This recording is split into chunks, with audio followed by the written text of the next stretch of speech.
भारतीय युवा कांग्रेस के राष्ट्रीय अध्यक्ष उदय भानु जी, युवा कांग्रेस के जुझारू और जोशीले हमारे अध्यक्ष जुबेर भाई, युवा कांग्रेस के पूर्व अध्यक्ष हमारे विधायक रकीबुद्दीन जी, भारतीय युवा कांग्रेस के महासचिव मितेंद्र भाई, हमारे विधायक नूरुल हुडा साहब, जिला कांग्रेस कमेटी के अध्यक्ष जिन्होंने लंबा संगठन का समय तय किया है एनएसयूआई और युवा कांग्रेस से, हमारे भाई परांजी चौधरी जी, असम प्रदेश कांग्रेस कमेटी के महासचिव रमन्ना जी, अनवर हुसैन जी, प्रशांता जी, कनकन दास जी, मंच पर विराजमान और मेरे सामने बैठे आदर के योग्य बुजुर्गों की संख्या कम है, पर आदरणीय बुजुर्गों, मातृशक्ति और नौजवान साथियों, सबसे पहले तो मैं उदय भाई का, जाकिर भाई का शुक्रगुजार हूं कि उन्होंने मुझे आज इस जाति बचाओ माटी बचाओ यात्रा के अंदर शामिल होकर आप सबसे मिलने का मौका दिया। और मैं आप सबका भी आज बहादुरों की धरती असम, इस देश की गंगा जमनी की तहजीब की धरती असम, आज आप सबका भी इस सभा में मैं आपका कोटि कोटि स्वागत करता हूं, धन्यवाद करता हूं, अभिनंदन करता हूं।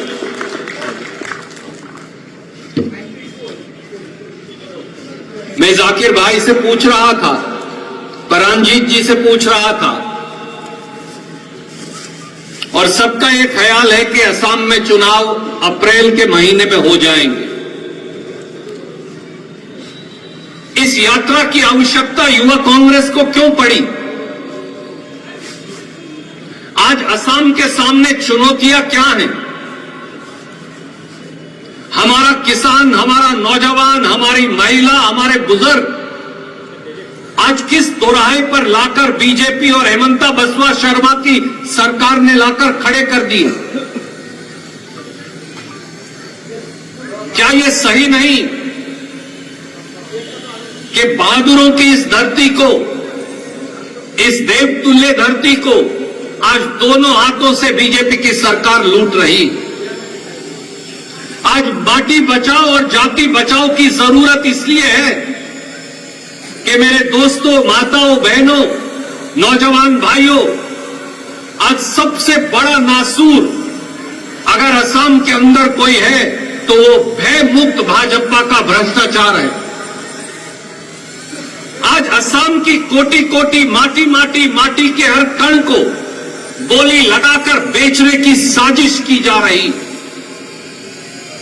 एक कोने से दूसरे कोने पे चले जाइए, अपर असम से लोअर असम चले जाइए, शेड्यूल 6 के आदिवासियों भाइयों की जमीन से लेकर सामान्य जमीन तक चले जाइए, सारी की सारी चीज की बोली अगर कोई लगा रहा है तो बीजेपी की मौजूदा सरकार लगा रही है। क्या आप भूल सकते कि दीमा हसाओ के अंदर जो हमारे आदिवासी भाइयों की शेड्यूल 6 की जमीन है, वहां 3000 बीघा जमीन को हेमंता बिस्वा के द्वारा एक सीमेंट की कंपनी को 1-1 रुपए के अंदर उपहार के तौर पर, गिफ्ट के तौर पर दिया जा रहा है। गुवाहाटी हाई कोर्ट को इंटरवीन करना पड़ा, उन्हें सरकार को लताड़ लगानी पड़ी, सरकार को यह कहना पड़ा कि जो आप कर रहे हैं वो गलत है, नाजायज है और असम के हितों के खिलाफ है।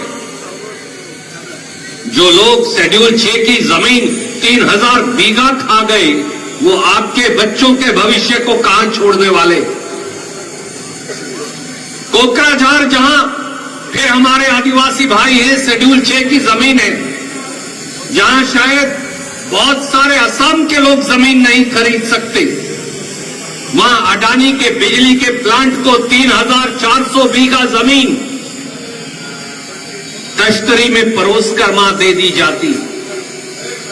वो जमीन जो ये नौजवान नहीं ले सकते अगर चाहें तो भी, वो जमीन जो आपको नहीं मिलेगी अगर आप चाहें तो भी, वो जमीन असम के लोगों को नहीं मिल सकती, पर एक एक रुपए के अंदर अडानी के बिजली के प्लांट को मिल सकती है, जो 6 रुपया 30 पैसे पे फिर आपको बिजली बेचने वाले। ये प्रोटेक्टेड फॉरेस्ट की जमीन है, ये हमारे बुजुर्गों के द्वारा लगाए गए उस जंगल की जमीन है जो असम की धरोहर है। पर अगर असम का कोई उद्योगपति चाहे, ये हजारों नौजवान जो हैं इनमें से अगर कोई चाहे मैं एक फैक्ट्री लगा लूं, कल को परांजी चौधरी जाकिर या ये सारे नौजवान चाहे कि ये भी दरख्वास्त दे दें, आपका बेटा भी दरख्वास्त दे दे, आपकी बिटिया भी दरख्वास्त दे कि मुझे भी दे दीजिए, आपको नहीं मिलेगी। पर गुजरात से आए गौतम अडानी जी की कंपनी को वो जमीन मिल जाएगी, वो भी 3,400 बीघा। ये किस तरह की सरकार आज गुवाहाटी के अंदर बैठी है। भ्रष्टाचार का आलम यह है। मैं हमारे भाई उदय भानु जी को, जो हमारे राष्ट्रीय अध्यक्ष है, कह रहा था कि पीएचईडी में 1237 करोड़ का घोटाला हो जाता है। 17,682 पंप हेमंता बिस्वा जी की सरकार खरीद लेती है कि पानी में से जो लोहा और दूसरी गंदगियां हैं वो साफ करेंगे। जब वो पंप आते हैं तो मेरी बहन पता चलता है कि वो उन दूषित पदार्थों को छान ही नहीं सकते क्योंकि उन्हें वो ग्रेडेशन मिली ही नहीं। 1237 करोड़ के पंप तो खरीद लिए, पर उनसे दूषित पानी और उसके अंदर जो लोहा और दूसरी चीजें हैं जिससे हमारी सेहत खराब हो, वो छाना नहीं जा सकता। नतीजा क्या हुआ? लिपापोती करके सब खत्म कर दिया गया। 2,200 करोड़ का, 2,200 करोड़ का ऑनलाइन स्टॉक हेराफेरी का गबन किया जाता है, स्कैम होता है। 2,200 करोड़ का। यह पैसा किसका है? यह पैसा उन नौजवानों का है असम के, जो आपके बेटे और बेटियां, यह आपके पति, आपके पिता, आपके भाई, आपके काका, आपके ताऊ का पैसा है, हमारी बहनों का पैसा। जो पैसा एक एक रुपया लगाकर वो शेयर बाजार में, ऑनलाइन शेयर बाजार में इसलिए लगाते कि हेमंतो बिस्वा की नाक के नीचे ये वायदा कर रहे हैं लोग कि 60 दिन में पैसा डबल हो जाएगा। आप मुझे बताइए बहन जी, 60 दिन में कोई पैसा डबल कर सकता है?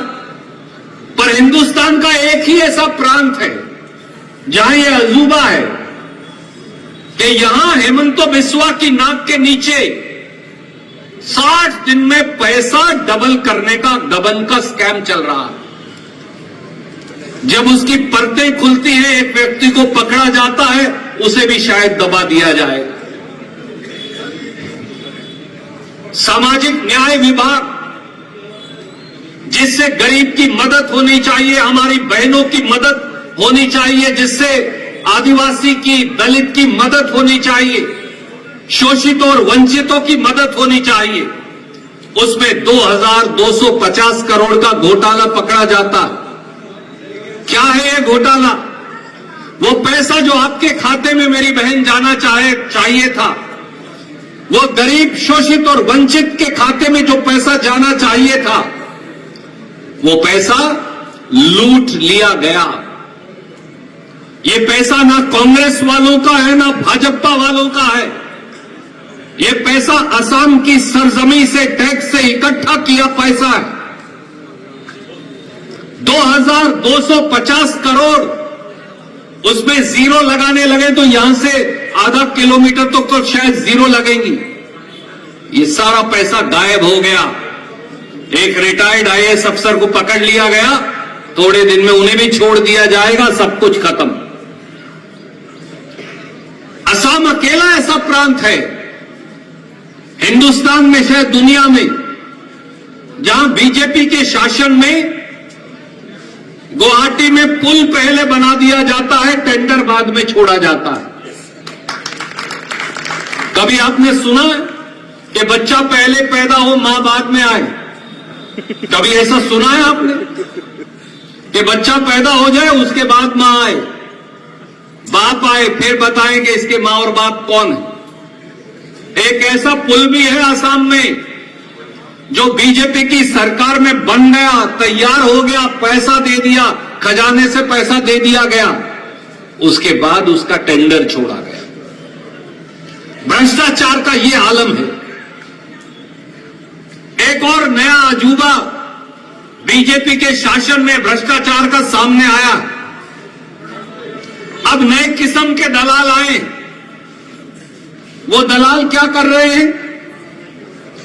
वो गुजरात से, महाराष्ट्र से ठेकेदारों को लेकर आते, जहां की मंत्रियों की कॉलोनी है ना, मिनिस्टर कॉलोनी जिसे कहते, वहां लाकर उनकी मीटिंग करवाते और उनको टेंडर दिलवाते।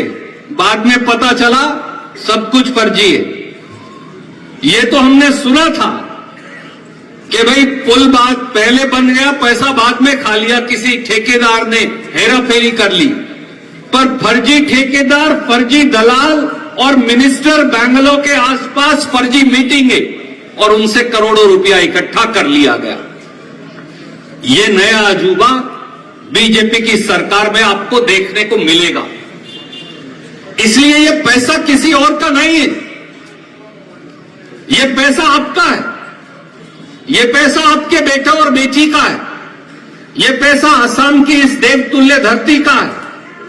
ये पैसा वो है जो आपकी तरक्की में लगना चाहिए, ये पैसा वो है जो आपकी प्रगति में लगना चाहिए, ये पैसा वो है जिससे असम के नौजवानों का भविष्य संवरना चाहिए। पर यह नहीं हो रहा। इस पैसे का इस्तेमाल, इस पैसे का दुरुपयोग, इस पैसे की हेराफेरी, इस पैसे का घोटाला जो असम का पैसा है, वो चंद लोग मिलकर कर रहे हैं और बीजेपी की सरकार आंख मूंदे बैठी। हमने तो ये भी पहली बार ही देखा कि पीएम कृषि संपदा योजना से 10 करोड़ की सब्सिडी ले ली गई। वो सब्सिडी आपको नहीं मिली। मेरे भाई परांजीत जी और हमारे बाकी के साथियों ने आज खेतीहरों की कृषि, खेत, क्योंकि मैं तो स्वयं एक किसान हूं, खेत में काम करने वालों की जो हम एक बांस की बनी एक बहुत अच्छी, खूबसूरत, बेहतरीन पर साधारण टोपी पहनते हैं, वो उदय जी को भी दी, मुझे भी दी। तो मैं ये सोच रहा था काश ये 10 करोड़ पीएम कृषि संपदा का किसी किसान को मिल जाता, बजाय बड़े बड़े लोगों की धर्मपत्नी की कंपनियों को मिले। पर असम में तो यही हो रहा। और छोड़ दीजिए, पुल खा गए, एक बार के लिए भूल जाइए। 3000 बीघा सीमेंट कंपनी को देकर हेराफेरी कर ली, ये भी भूल जाइए। 3400 बीघा जमीन कोकराझार में आदिवासियों की एक बहुत बड़े उद्योगपति को दे दी, एक बार ये भी छोड़ दीजिए। पब्लिक हेल्थ में पीने के पानी में 1237 करोड़ का घोटाला कर लिया, वो भी बहन छोड़ दीजिए। स्टॉक मार्केट ऑनलाइन के नाम पर असम के लोगों का 2200 करोड़ लूट लिया, एक बार वो भी छोड़ दीजिए। समाज कल्याण विभाग का 2250 करोड़ जो गरीबों को मिलना चाहिए लूट लिया, एक बार वो भी छोड़ दीजिए। पुल की पेमेंट कर दी, टेंडर बाद में हुआ, एक बार ये भी छोड़ दीजिए। पर हमने तो पहली बार देखा इस देश में, ये तो गाय माता का पैसा भी खा गए। गिर गाय खरीदने में 25 करोड़ का घोटाला असम में हुआ या नहीं हुआ, आप बताइए, हाथ खड़ा करके बताइए, हुआ कि नहीं? जो लोग गाय की खरीद का पैसा खा ले, क्या वो अपने आप को भगवान के उपासक कहने का अधिकार रखते हैं, ये मैं आपके विवेक पर छोड़ता हूं। ऐसे लोगों को तो शायद भगवान ही सजा देगा, और भगवान असम की जनता है, उनको सजा देने का समय आ गया। असम के लोग हर रोज भुगत रहे हैं, हर रोज संघर्ष कर रहे हैं, हर रोज पीड़ा झेल रहे हैं, हर रोज तकलीफ झेल रहे हैं। हमारे बच्चे लायक हैं, काबिल हैं, परंतु हमें हमारे अधिकार नहीं मिल रहे। मैं आज आपको याद दिलवाने आया हूं प्रधानमंत्री मोदी जी की वो बात। याद करिए 2014 में असम आए और वायदा करके गए थे कि 6 समाज के 6 हिस्सों को एसटी का स्टेटस देंगे, जनजाति का दर्जा देंगे। कौन है वो? अहोम समाज को देंगे, मोरन को देंगे, मोटक को देंगे, शुटिया को देंगे, कोच राजवंशी को देंगे, टी ट्राइब्स को देंगे। बीजेपी ने तो पिछले चुनाव में लिखकर आपसे यह वादा किया था, यह कहकर इन सब की वोट ली थी कि इन सबको एसटी का स्टेटस देंगे। आज 11 साल बीत गए, 2016 के बाद उनकी सरकार यहां पर है, हम 2026 में खड़े हैं, 10 साल 11 साल बीत गए। मैं आज आपसे, आपके माध्यम से हेमंता बिस्वा और बीजेपी के लोगों से पूछता हूं, क्या मोदी जी की जबान की कीमत है या नहीं? क्या प्रधानमंत्री जी की जबान की कीमत होनी चाहिए या नहीं? क्या बीजेपी झूठे घोषणा पत्र लिखती है? आपने इनको एसटी का स्टेटस क्यों नहीं दिया? टी ट्राइब्स के हमारे भाई बहन लगातार तनख्वाह बढ़ाने के लिए हर रोज संघर्ष करते हैं। 250-55 रुपया उन्हें प्रतिदिन मिल रहा। उनकी मांग है कि 500 रुपया मिले। 11 साल से 10 साल से बीजेपी उन्हें यह कह रही है कि आज देंगे, कल देंगे, परसों देंगे, उससे अगले दिन देंगे। अब तो अगला चुनाव भी आ गया, अप्रैल में होने वाला है। अब अगर दे भी तो उनकी झूठी बात पर विश्वास मत करिएगा, क्योंकि ये वो ठग हैं। आप समझते हैं ना, जो ठगी करते वो वेश पहनकर आते हैं, अलग अलग भूमिकाएं, अलग अलग कपड़े पहनकर आएंगे, परंतु आज तक हमारे टी ट्राइब के भाई बहनों के साथ इन्होंने न्याय नहीं किया। आज तक वो अपनी मांगों के लिए लेकर खड़े। तो साथियों, बीजेपी की सरकार असम की पहचान छीनना चाहती है। मेरे दोस्तों और साथियों, बीजेपी की सरकार असम की मीठी जुबान छीनना चाहती है। दोस्तों और साथियों, असम की मौजूदा भाजपा की सरकार असम की संस्कृति और संस्कारों को छीनना चाहती है। मेरे दोस्तों और साथियों, हमारी अलग पहचान है उत्तर पूर्व की, और उत्तर पूर्व में असम की और अलग पहचान है। ये हमारी वो जो क्षेत्रीय पहचान है उसको खत्म करना चाहते हैं। इसलिए चेत जाइए, समझ जाइए, खड़े हो जाइए, संकित हो जाइए। गौरव गोगोई जी जो हमारे प्रदेश कांग्रेस कमेटी के अध्यक्ष हैं, सेकिया जी जो हमारे विधायक दल के नेता हैं, ये 2 नौजवान खुद की लड़ाई नहीं लड़ रहे, ये राहुल गांधी जी की लड़ाई नहीं लड़ रहे, ये इस माटी और जाति की लड़ाई लड़ रहे हैं। और वही जाकिर भाई और उदय भानु चिब और हमारे सब साथी परांजीत चौधरी समेत, हुडा साहब समेत, रकीबुद्दीन समेत हमारे सब साथी लड़ रहे हैं। अगर आप चाहते हैं कि आपके बच्चों का भविष्य सुरक्षित हो, अगर आप चाहते हैं कि असम के युवा जो हैं उनकी प्रतिभा पूरे देश और पूरी दुनिया में जाए, अगर आप ये चाहते हैं कि हमारी जबान का सम्मान हो, अगर आप चाहते हैं कि असम की संस्कृति और संस्कार, असम की गंगा जमुनी तहजीब को कोई धूमिल ना कर पाए, तो वो रास्ता कांग्रेस का ये तिरंगा है जहां हमारे बुजुर्गों का बलिदान छिपा है। वो रास्ता उन 2 मोहे लोगों का नहीं है जो आज किसी तरह से, जिन्होंने सत्ता का हरण कर लिया है। सत्ता के हरण से हमेशा आगे आकर श्री राम ने सिया राम ने युद्ध लड़ा है, जनता जो है वो सबसे बड़ी भगवान है।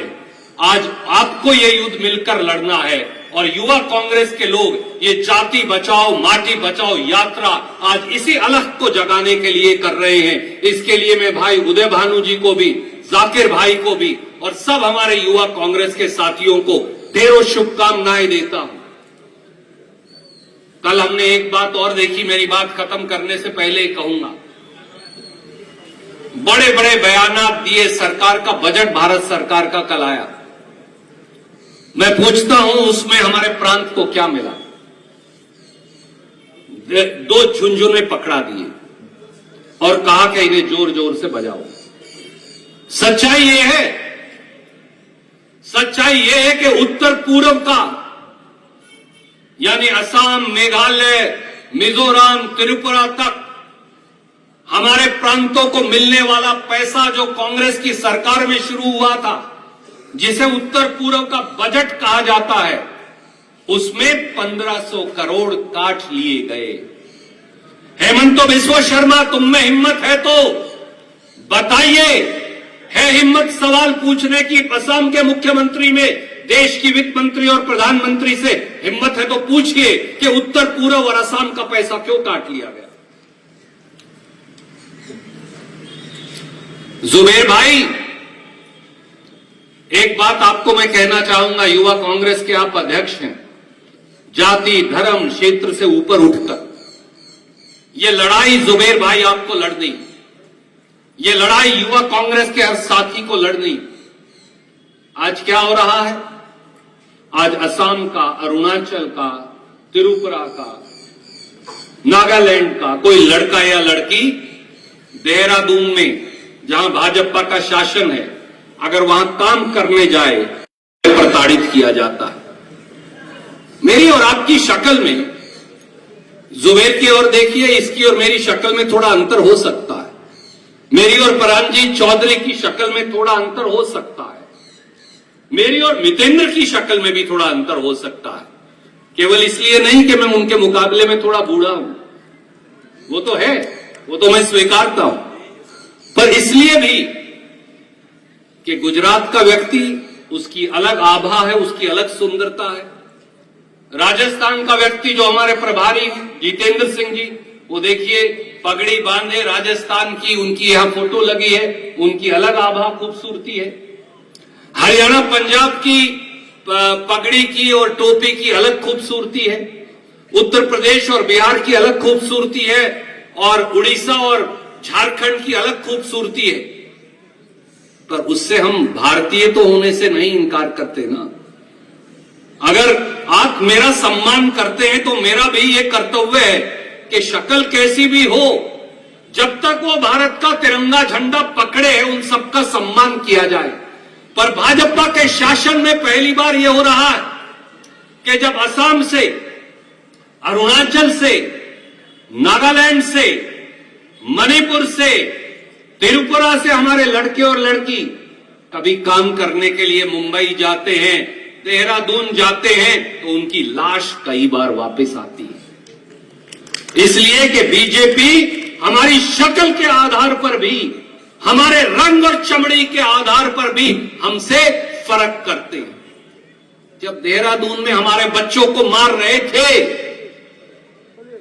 जब चकमा की हत्या की गई, तो हेमंतो बिस्वा ने इस्तीफा क्यों नहीं दिया कि उत्तर पूर्व के लोगों से अन्याय सहन नहीं करेंगे? इसलिए कि कुछ लोग कुर्सी से चुपके हैं और कांग्रेस असम की संस्कृति, संस्कार, पहचान, माटी, भाषा, जाति, हम उनके साथ खड़े हैं, क्योंकि कांग्रेस असम के कण कण के अंदर है।